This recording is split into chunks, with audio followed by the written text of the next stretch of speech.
Hello guys, my name is Satyat Raghuvanshi and this is the first lecture of the Numpy series where you're all gonna learn about the basics of Numpy. If you're a beginner to Numpy, then sure you can watch this series and you're gonna learn many things about Numpy, that what is Numpy, where Numpy is used, and the all the codings and all the functions, inbuilt functions used in Numpy.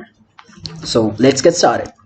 So before NumPy, I want to tell about what are arrays. Like if you are new to NumPy, and so you must have a prior knowledge of arrays, which will make a very easy for you to understand NumPy.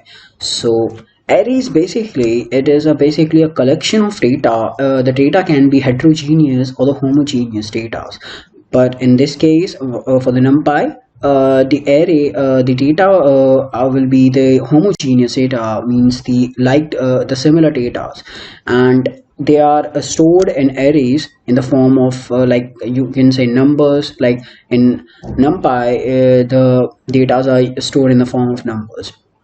So yeah guys, that's a basic, or it's very basic information about arrays. And to know more about the arrays, you can just type the array on Google, and you can see many links. You can just open the first link, introduction to arrays, on the Geeks for Geeks, and you can just learn more about the arrays. You'll get many functions, you will get many links here, and you can see more about the arrays.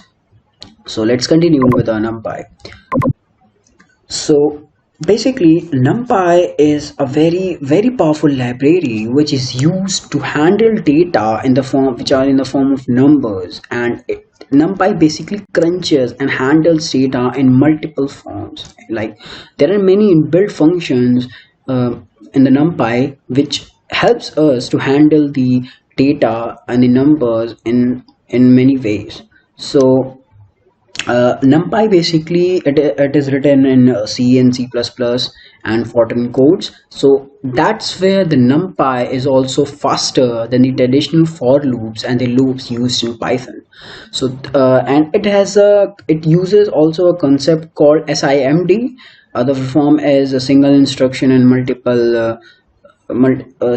single instruction multiple data, in which this parallelism, it is a concept of parallelism where multiple data are handled parallelly or simultaneously. That's why NumPy is basically faster. So I'll just read out the definition.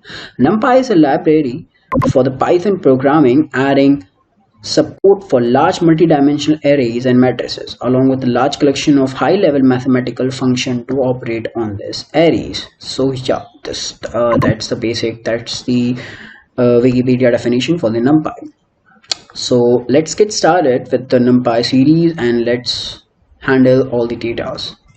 So before this guys, if you are using the default Python IDE, Python IDE, so you have to just open the terminal window like the command prompt, and you can just install NumPy by just saying pip install NumPy. So that's the command for it. And if you're using the Anaconda IDE or the Jupyter IDE like I'm using it, so you can just open the Anaconda prompt, and you have to type the command conda install NumPy. So that's the command for it, for installing the NumPy in the Anaconda environment. So I have already installed the NumPy. So let's get started with the NumPy. So first of all, we have to import the NumPy in our programming. So we'll import NumPy as np. Let me just zoom it in that bit. Yep. So yeah, sorry guys. So this is the importing command for the NumPy. So import NumPy as np. So what is as np? As np is basically alias. Like basically we are saying that we are importing numpy, and we are giving a secondary name, or the short name known as np. So you can give any name like as bb, anything you can give, but but most in a traditional way, it is good if you use np as a alias. So after running it, yes, numpy is imported successfully in our programming. So yeah, let me just guys, yeah, so we'll first of all we'll define a list in the python. So we'll say 1 2 3 4 and 5. So we have just declared a list. In the list, if you check the data type of this list, for just ensuring what's the data type, so it will show yes, it is a list. The thing we have declared here, it is a list. So this is a function you can use, type, and in the brackets you can just give the variable name.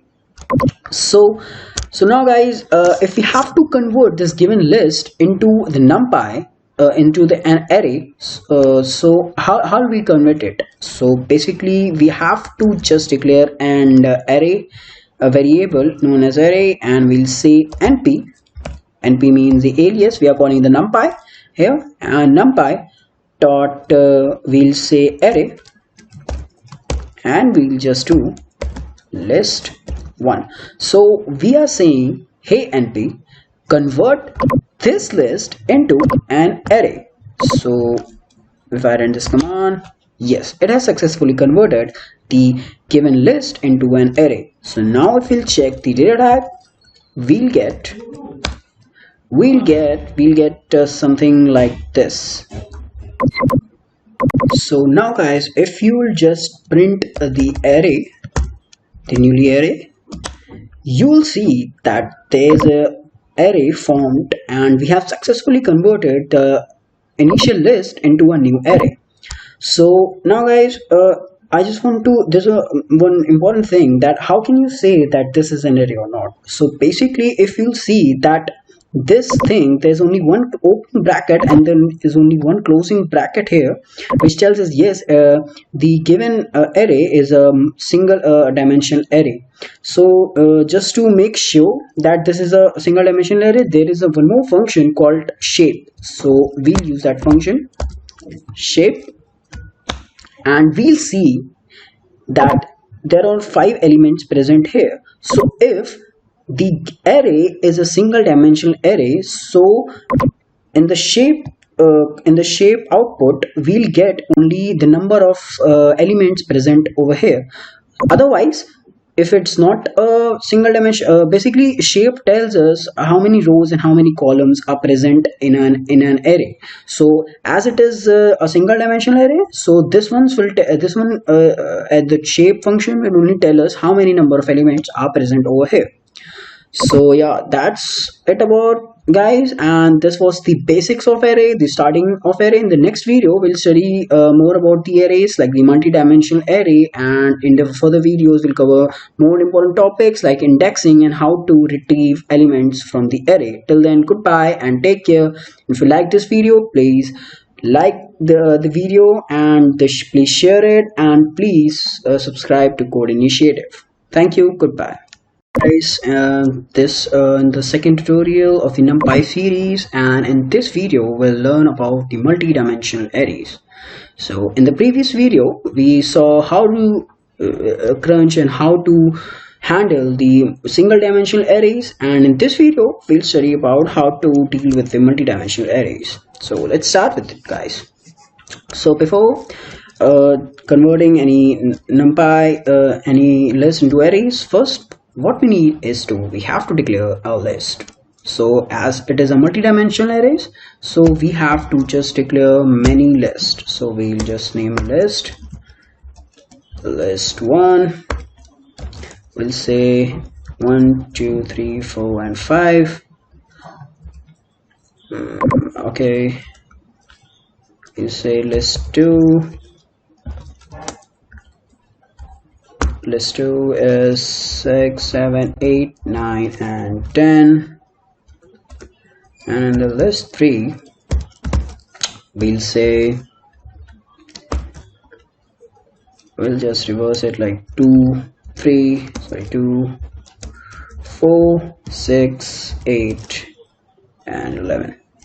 So we have declared 3 lists, and now we'll convert this list into an array. So if you guys want to just make sure to check the data type, then you can just use the type and just what's the variable of the list, so you can just check the data type. So now we have to convert the list into arrays, so we'll use the dot array command from the numpy.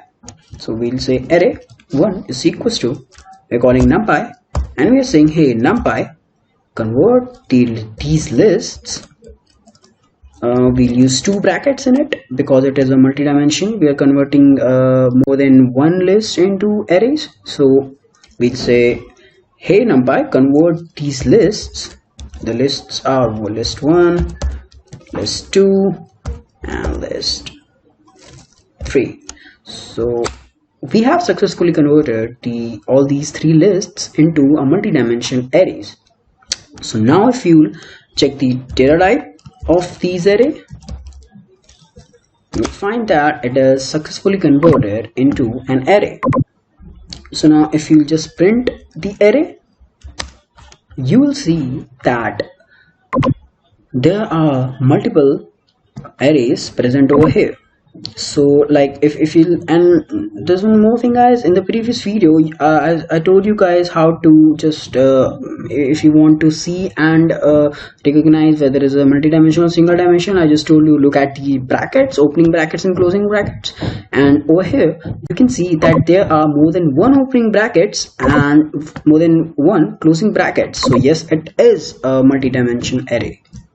So now guys, if you there's one more function called shape, which I told you in the previous video. So if you just check the shape of this array, you'll find that there are 3 rows and 5 columns present in these lists, in these arrays, because in the previous I told you that if it's a single dimensional list array, so in the shape output you'll get the number of elements present over here, but here the case is another, the case is of multidimensionality, and that's why we got the number of rows and number of columns. So that's what array, if you shift tab, you'll see yes, it is a type tuple, and it says that there how many number of rows and how many number of columns are present in the list, in the array. So now guys, there's a very important function, inbuilt function in NumPy. It is called reshape function. So what is basically reshape function? From the name itself you can somewhere guess that reshape is basically it reshapes a array. So basically yes, that's what a reshape function does. So reshape function basically takes the array as input and it reshapes it into another array in the form which you like. So if I call the reshape, and if I'll say that hey reshape, please convert this array1 into a new array which has the shape of like I'll say 5 columns and 5 rows and 3 columns. That's what a reshape function does. It basically, you have to just give it a shape, and this order is not necessary. So yeah, returns an array containing the same data with new shape. So that's what reshape function does. So I have said that hey reshape function, convert this array into a new array which has 5 rows and 3 columns. So if I just print it out, it has successfully converted the initial array into a new array which has 5 columns, as you can see, and 5 rows and 3 columns, as you can see guys. That's what reshape function does. So this was it guys. This was all about the multi-dimensional array.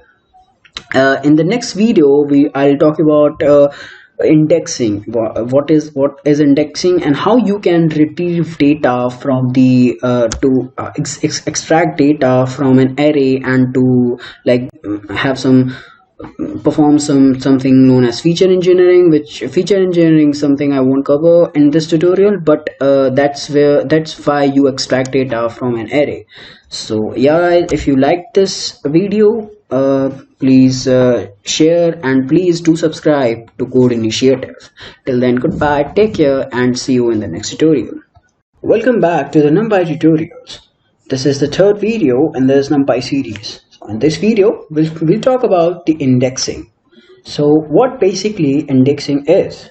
So indexing basically is retrieving data from an array. So if you're familiar with the coding languages, then you must be also familiar with the indexing, and you must also know the importance of indexing. In data structures, or before initializing any data frames, you must have some knowledge. You must have the knowledge about the indexing, that how you can extract data from it. So machine learning, deep learning, or data science is all about indexing, and is all about extracting data, doing feature engineering on it, and then predicting the values on it. So let's start with the indexing. So first of all, we'll declare, as usual, we'll declare a list. So this is the single dimension list indexing. First we're gonna talk about the single dimension indexing. So we'll declare a list 1 2 3 4 5 6 7 8 9 and 10. Successfully declared a list. Now we'll convert this list into an array. So we'll say call np.array. We'll say list, and we have oh sorry, we haven't imported numpy, so I forgot that. So we'll just insert a new tab. We'll say import numpy as np. We have successfully imported it, and now if we'll convert it, yes, we have successfully converted the list into an array. So if you want to check the data type, you can check the data type. So now if I want to extract a particular number from the list or the array, so first of all, let me show you the array. Here is the array. So now if I want to, let's say I want to extract element 4 from the array. So we'll just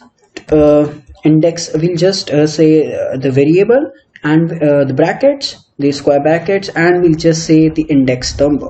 Like, what's the index number for 4?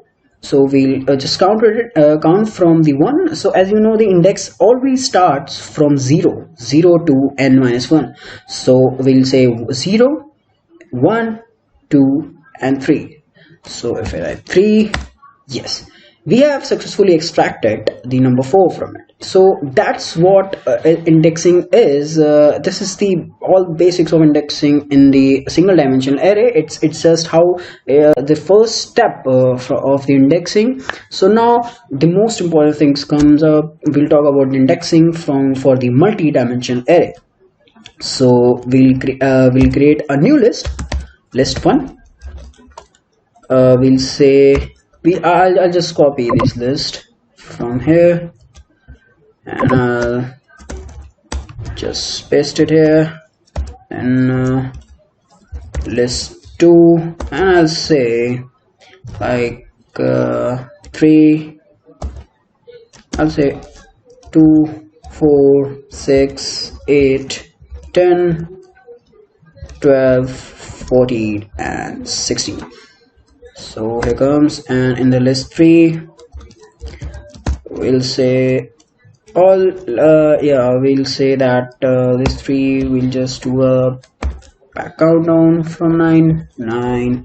We'll just say 10 9 8 7 6 5 4 3 2 and 1. So we have successfully declared a list. Now we'll convert these lists into an array, and we'll call np.array, and we'll say list 1, list 2, and list 3. We have successfully converted all the lists into an array. Now if you want to check the array, you can see, yes, this is the this is the new array, data type is the object, and this is the new array. So now guys, let's talk about the indexing for the multi-dimensional array. So indexing, as I've told you, it's basically extracting data. So I'll just declare the say the variable name, which is the array1, and let's focus here guys. So in the multi-dimensional array, we use semicolons for saying that which row and for which columns we want to extract data. In the single dimension, it was just the index number, because it was single dimensional array. It contains only one row and multiple columns, so that's why we just use a single index number.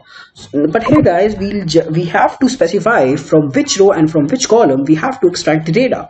So if I just say a semicolon, this is for the row, comma, semicolon. So what does semicolon means? Semicolon basically means that we want all the row and we want all the column.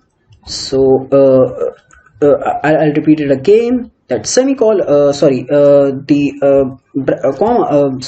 dots means that we want all the rows, comma, and we want all the columns. So if I just enter it, too many indices for array. Okay, yeah. So okay guys, so here we have an error showing that too many indices for array. So basically it can't handle these many arrays, because we have also declared the list. So let me just correct it here. I hope this works, and I'm pretty sure it will work. So if I run it again, yes. If I run this again, okay. If I run this again, it continues showing the error. So I have to just I'll just say until 5, till 10, and till 6. Okay. So here, say here, say here, this, yes. It successfully worked guys, so let's continue. So this means that we have retrieved all the columns and all the rows from a multi-dimensional array. So now if we want to specifically, if we want to retrieve any particular element from any row or any column, so I'll say array1, which is the array, and I'll say that I want all the columns. Yes, I want like guys, if I want to retrieve, let's say I want to retrieve this last last row. Yes, so I'll say that I want let me just show shift tab here. Yes, and array, yes. So I want to retrieve basically the last row here. So what I'll do is I'll just declare a starting point and the end point for the row. So I'll say that the starting point of the row is if I'll count the index 0, 1, and 2. So I'll say I want the second column. Yes, I want a second row, and I want all its columns. So if I'll just print it, yes, I have got the last column, the last row and all its columns.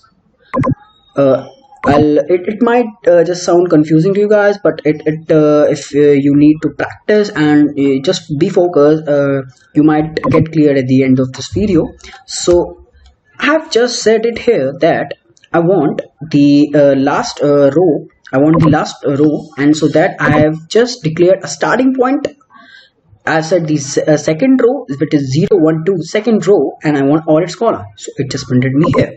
So now guys, if I want to, let's say that I want this 1, 2, 2, and 4. So I'll say array1, and I'll say the second part of the indexing. We just we discontinued the data as the video was getting longer. So so in this I'll start from the end point of the previous video. So This one's guys, in the previous video I said that and I talked about indexing, and in this video let's say that we have to retrieve the data, this data 1 2 2 and 4. So how will I retrieve it? So I'll just declare the name of the array, and I'll say that I'll just declare the starting point of the row. I'll say from 0 to 3. Why sorry, to 2. So, and I want I'll just explain what I did. So I'll say 0 to 2. So what I did here is I just declared a starting point which is 0th index, and I said to run till the second index, sorry, until the second index. Like, as the it basically means that let me just here, it basically says that the upper command basically says that this is the n minus 1. Basically it's the n minus 1 here.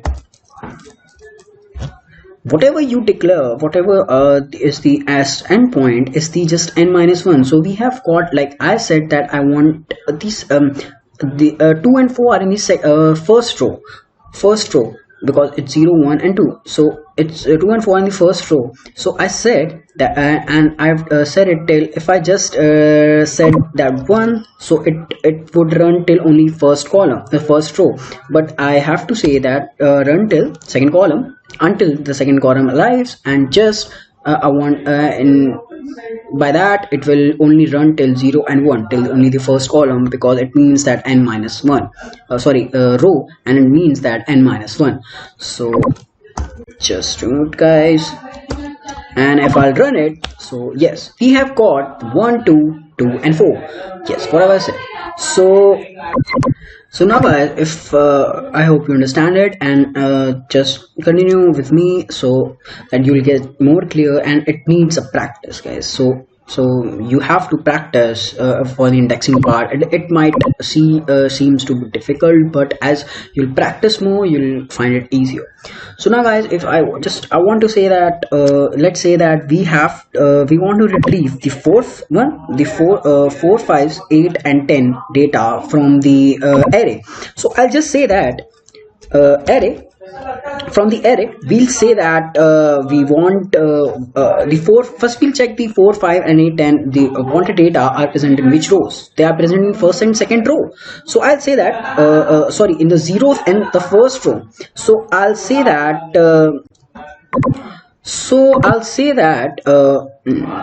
I'll declare the starting point which is the 0th index, and the end point which is the second index. It will run until the second index, not till the second index, until the second index. And I'll say that now I'll see in which columns are the wanted data are present. So I'll just count it 0 1 2 3 and 4. So I'll say that I want all the columns from the starting from the third index and till the end. I want it like I want from the starting index, the starting index is third column, and the ending column is fourth column. So it will run till fourth column. If I'll just declare a null value after the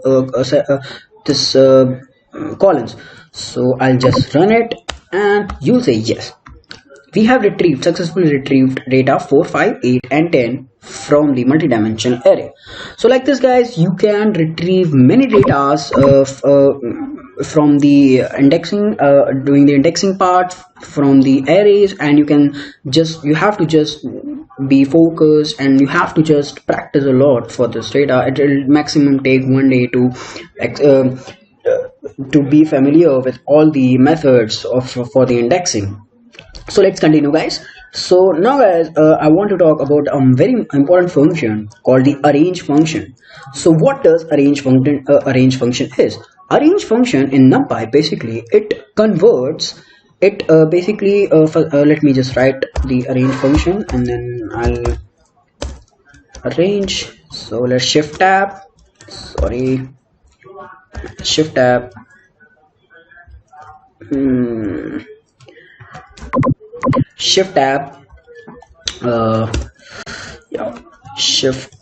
and yes, you'll see that in the arrange function we'll get a starting point, the end point, and the number of steps. So let me just firstly work with the starting point and the stop point. So we'll just say that the starting point would be 0, what is the starting number, and what's the ending number.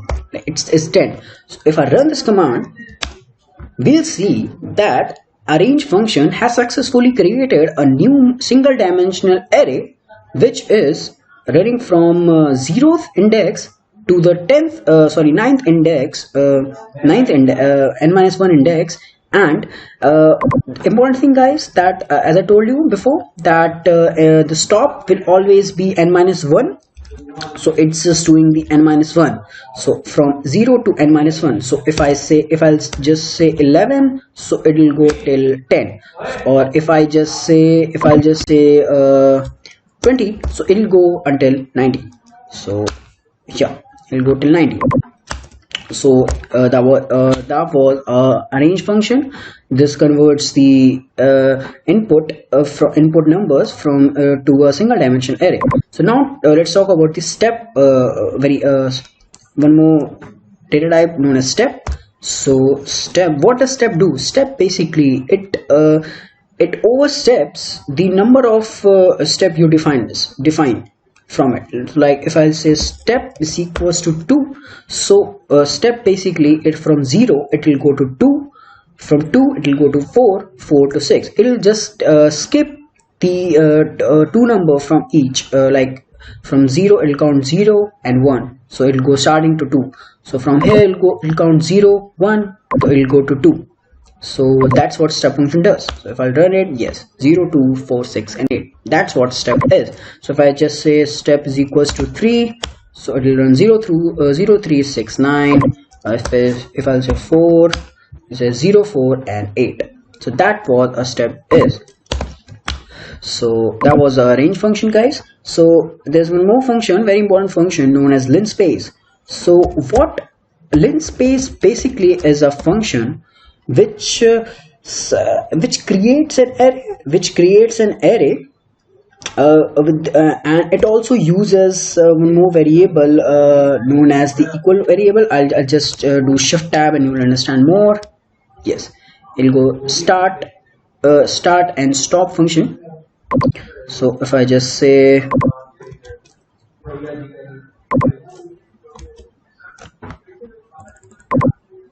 yes, if here you can see guys that number is equals to 50. What does 50 means? 50 basically means that how many number of points you want between the start and the stop point, start number and the stopping number. How many number of points you want. And to be noted guys, these numbers, the start, after you declare the number of points, the start and the stop are basically, they are equally divided. So if I'll just declare this 1 to 10, if I run it, then you will get, yes, you will get Linspace from 1 to 10. And if I just say 50,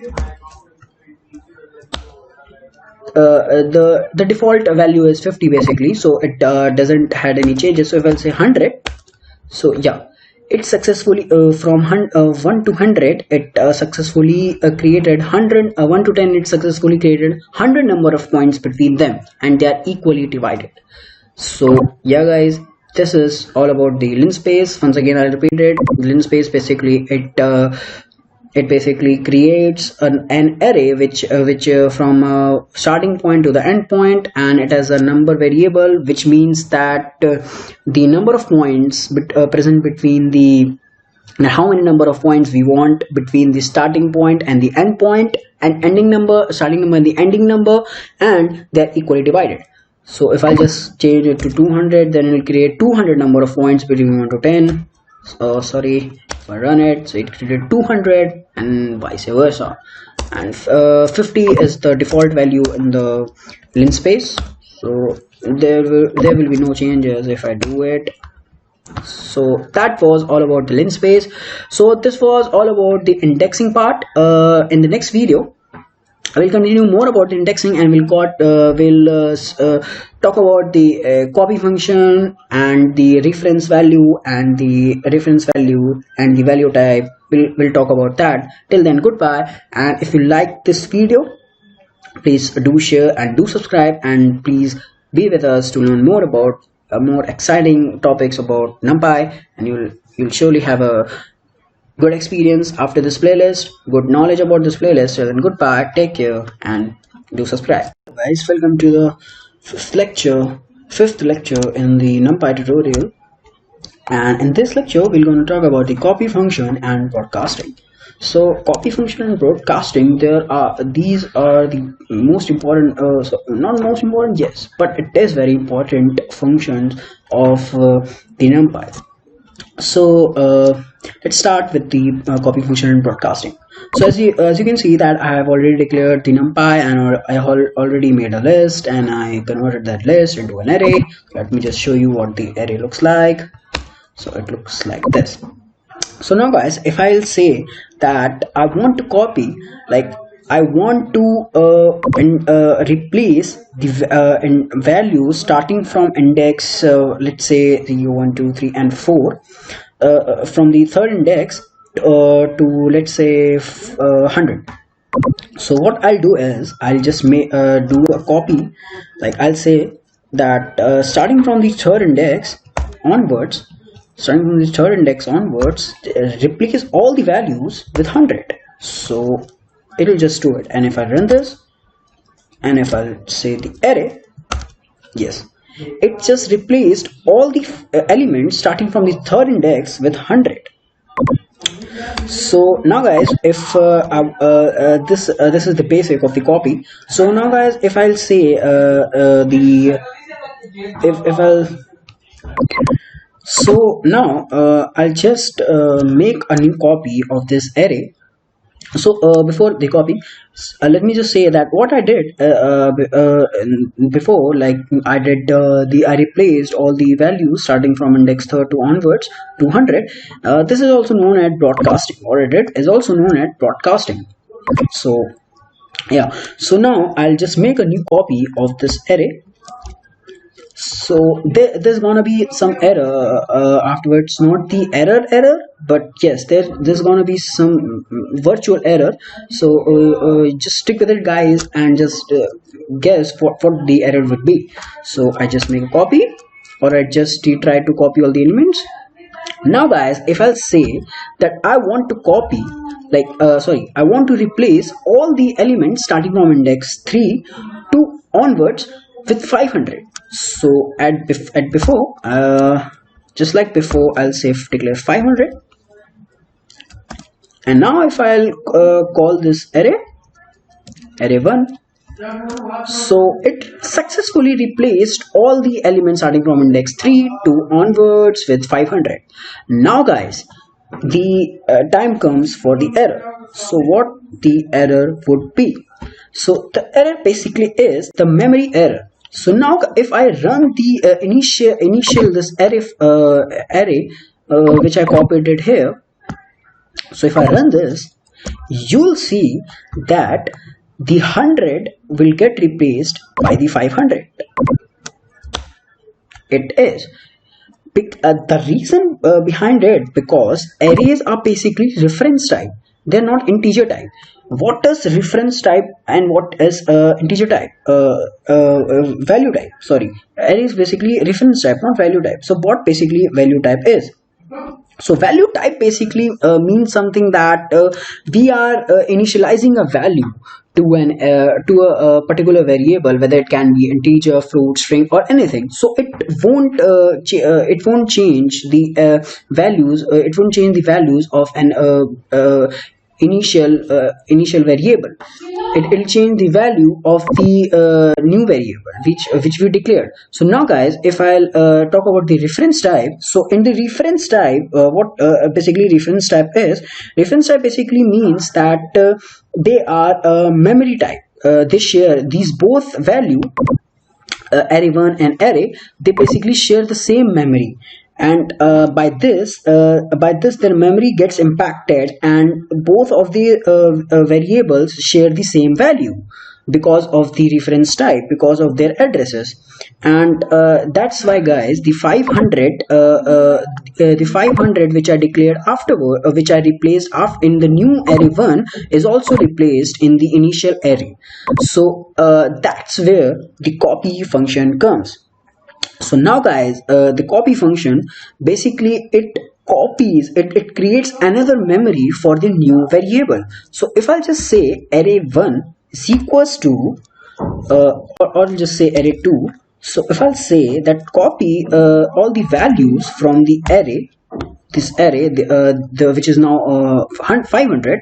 So I'll just say copy, and if I run this, so it successfully copied all the values of the this array into a new variable array2 without impacting the memory of each other. So now if I try to replace all this 500 with let's say 1000, so I'll just say array2 is equals to 3 with from onwards index to 1000. I'll replace with 1000, and if I'll just print it, then all these values have been successfully replaced with 1000.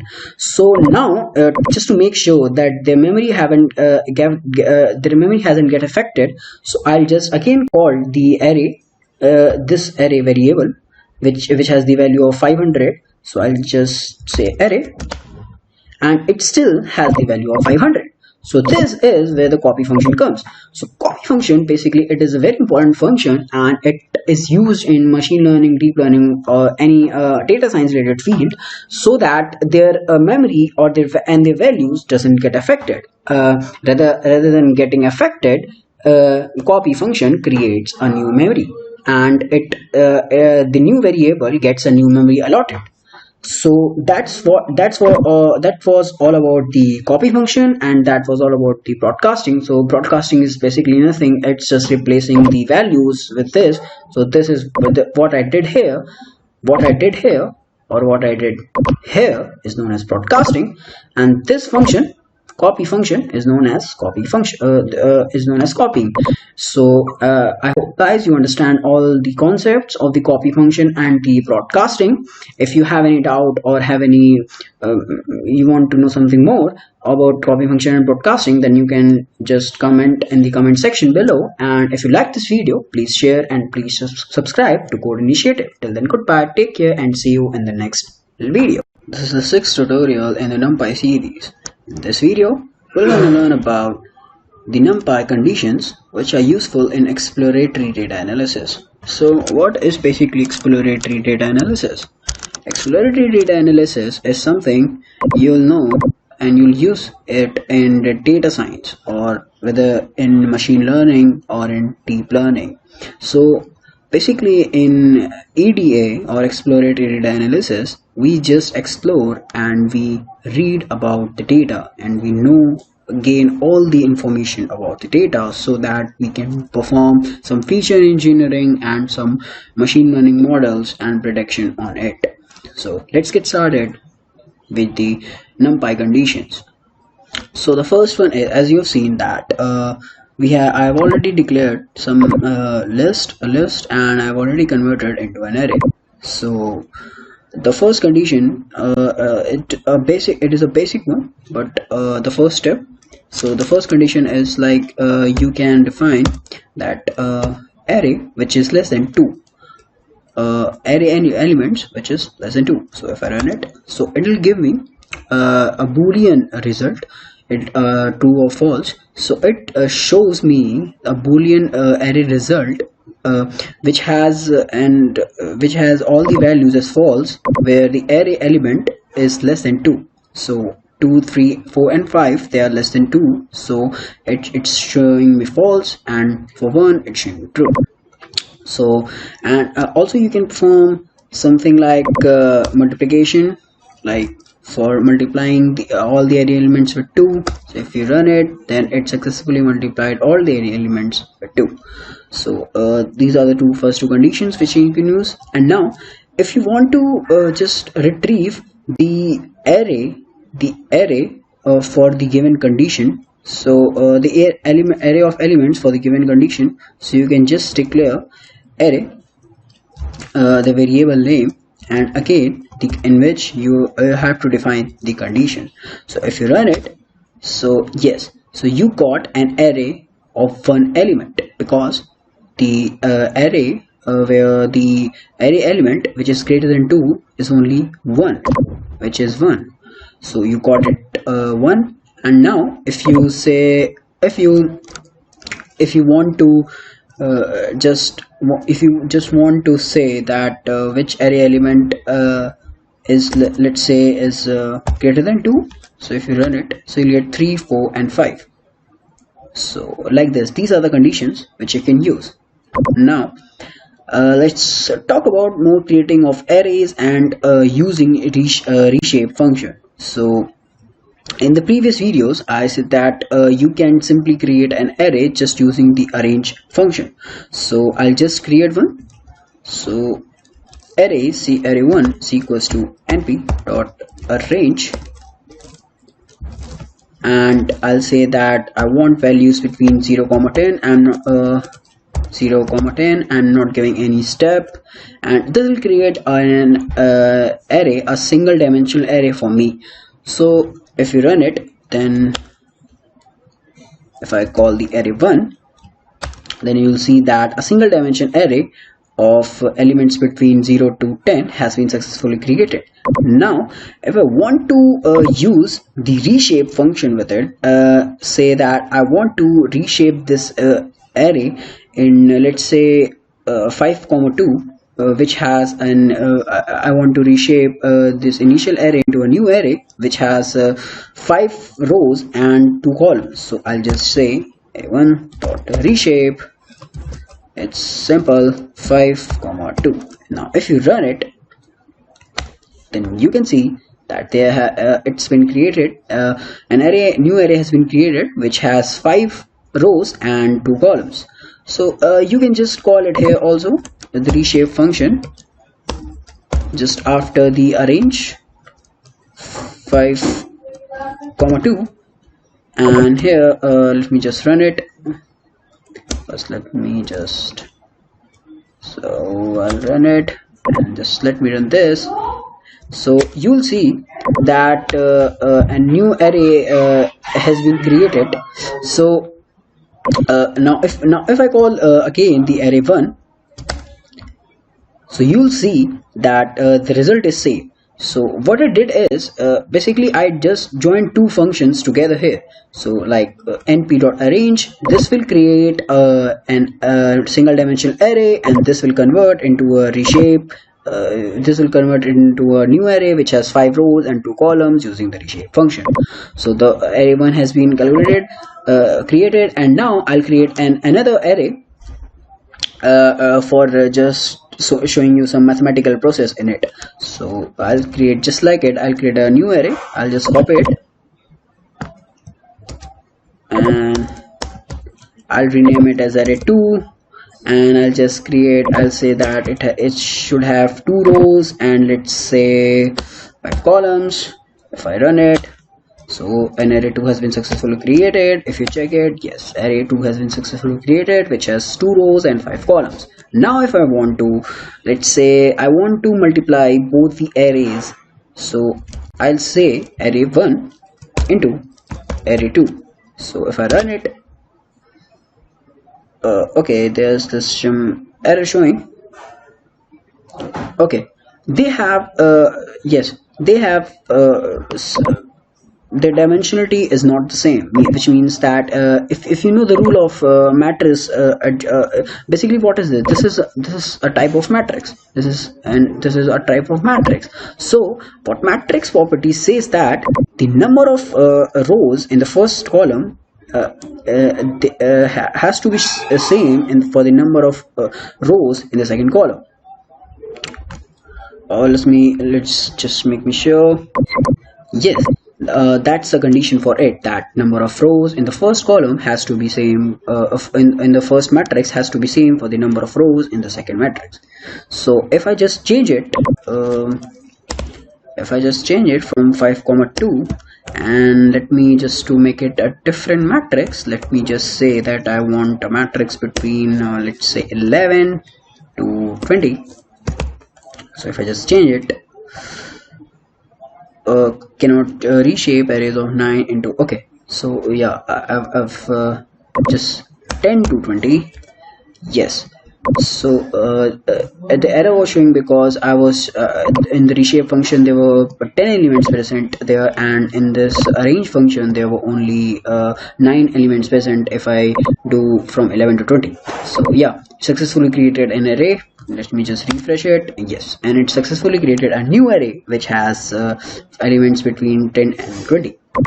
So now if I run array 1 into array 2, so yeah, it successfully multiplied the array 1 and array 2, 0, 11, 24, 39, and like vice versa. So if I you can use some more mathematical properties, like if I say that array 1, let's say divide by 2, divide by array 2, if I run it, so it just divided the array. So this one's the answer. So yes, you can use some more array operations, mathematical operations if you want. So now let's just talk about the let's talk about more creating arrays. So there's a function called ones. So let me just say it, call it np dot ones 4. I'll explain. So yeah, so this ones, what it does is it creates an array which has all the elements in it values equals to 1. So if I shift tab, so yeah, return a new array of given shape and type filled with ones. So data type is equals to none. So I haven't defined the data type. I have only just said that I want an array, a single dimensional array which has 4 elements in it, and the data type is by default float. So if I say the type is equals to int, so yes, the decimal position is gone. So it will now give me a new array which has a data type of int. So now let's just create a ones array, ones multi-dimensional array. So if I say np dot ones, and if I just say 4 comma 2, or let's say 4 comma 2, and data type, just not defining data type. If I run it, yeah, it created array of ones which has the shape of 4 comma 2, 4 rows and 2 columns. So if I just data type of float, if I run it, so it's given me float. Oh, I forgot it was default float. And if I do int, it'll give me an array of int. So that's how you create an array which has using ones function. So now let's just talk about the normal distribution. So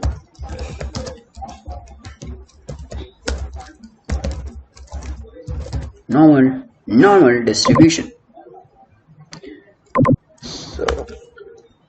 So in the normal distribution, basically, I hope normal distribution.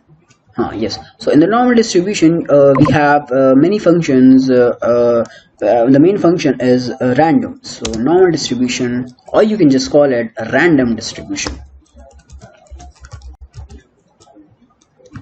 So in the random distribution, basically is used to give the random values between any given shape or any given shape.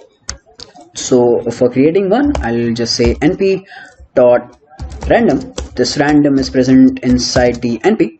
So I'll say random dot rand, and I'll just define the shape 3 comma 3. It will give me an array which has 3 rows and 3 columns. So what does this rand means?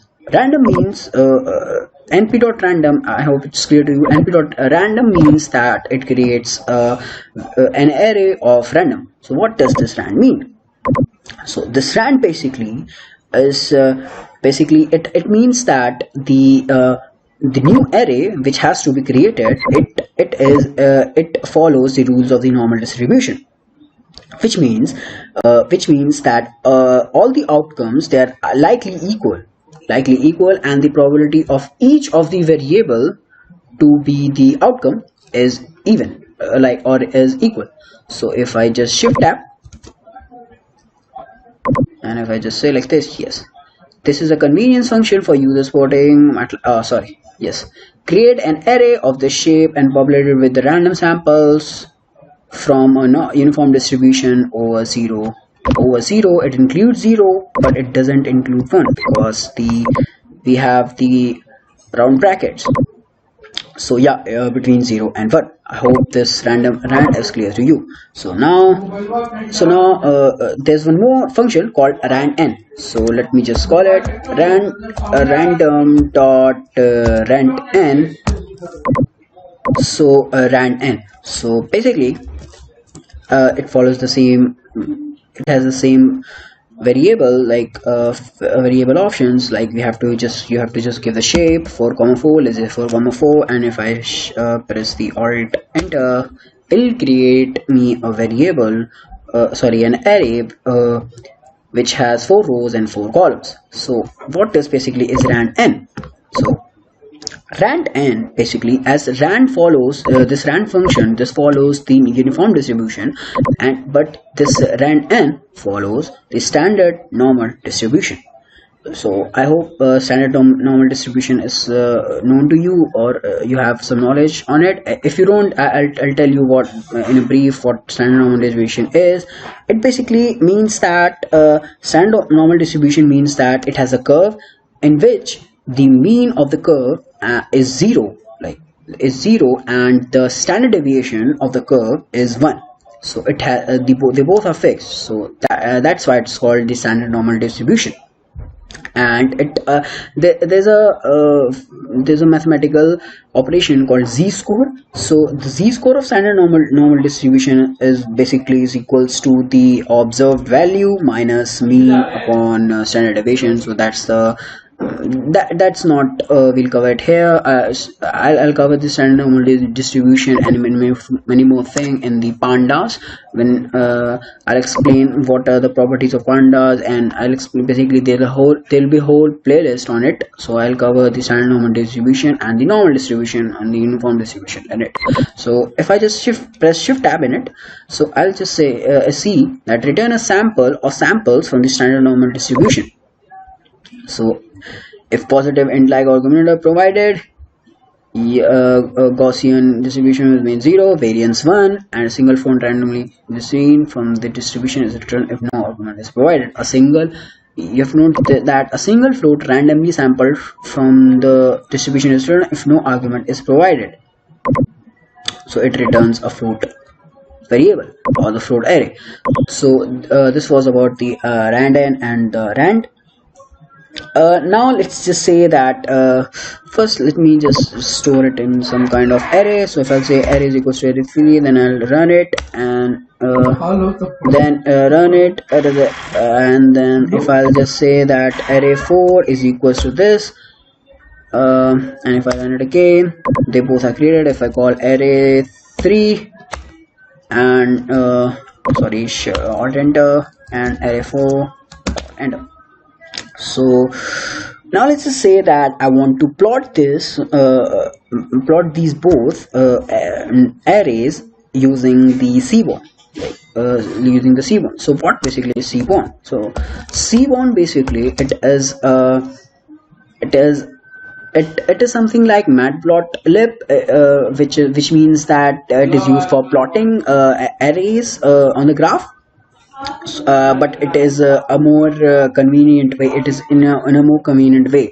So they plot graphs, arrays on graphs in a more convenient way. So let me import Simon as SNS. And there's one more thing, that for plotting arrays on Seaborn, first you have to convert those arrays into data frame. So I'll import pandas for it. So just don't worry about the pandas in the Seaborn. It's just for showing that how can we plot. It's just in a summary way, and I'll cover both of them in my next tutorial, in my panda tutorial, where I'll explain why pandas are used, or what and the Seaborn are used. So I'll say import pandas as pd, shift enter. So yes, it will take some time. Yeah, it is successfully imported. So now let me just say that I want to plot like SNS like as soon as I'm calling the cborn dot displot. This plot basically means that it is a distribution plot. I'll just convert the data, I'll say data frame. I'm just converting the array into a new into a data frame, and I'll just say that this array 4, I'll call the array 4 and I'll reshape it. Okay, so I'll just reshape it in a new array. Let's just say 4,4. Then I'll just say for 16 I'll just say yes. I don't think we need to reshape it. So if I just say dot reshape into 16,1, so if I just enter, yeah, so here you can see guys that it basically creates a normal distribution plot using the cborn. It's not not the perfect normal distribution plot, but yeah, it is a normal distribution plot. Just don't if you're not understanding here guys, just understand these things guys. This is a part of NumPy, and if you don't understand the PD or data frame or SNS plot or any of the cborn or pandas concept, yeah, so I'll just don't worry about it. I'll just cover it in my next tutorial on playlist of pandas. So yeah, so this one was for the pandas and converting it into a data frame and then reshaping it and then plotting it. So this that was just showing you that how a distribution plot looks like. So there's one more function in the random called randint, so which is used to create an array. Let's call random dot randint, and I'll just say that 100 and 8. So what does this basically means? Randint means that I'm giving a start value and the end value, and I'm saying that I want eight values between them. So I'm saying that between 0 to 100 give me 8 values, 8 random values. So the main reason behind using the randint is basically it basically we can give some high integer values in it, so we can just give 1,000 or something like that. So high integer values, which is not possible, which will create some error if we do it in random or arrand after some variables. So if I'll just say alt enter, so it will give me 8 random values between 0 to 100, and it basically changes every time. Whenever I print control enter, it changes every time. So now say if I want to reshape to look it more better, I can say that 4,2, because there are 8 values present in it. So I'll just shift enter, control enter, and you will see that it has given me a random integer array of shape 4,2, which means that 8 elements are present in it. This one more last function guys. I know this video is getting longer a bit, but it was a very important video lecture for you guys, because I covered so many points in it, so many NumPy conditions in it. So the last random function is np dot random sample.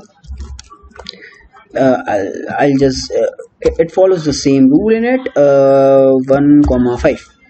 If I press alt enter, it will give me a random array of float which has of shape 1,5.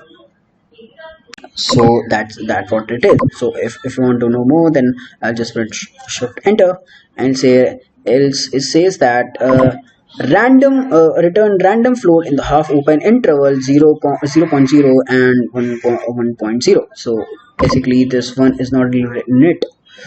So The other values are like the size. The default value of size is none, and the output is a float or ND or array of floats. The output is always float. So that was it, guys. So that was all about NumPy and the basics of NumPy for you guys. I hope you all liked this playlist and you all liked what I taught you here. So it was basically some important things to cover. So if you like this video, please subscribe to my channel if you haven't yet, and to share it if you found it more knowledgeable to share. So please share it, and just meet you in the next playlist of pandas. So till then, goodbye, take care, and have a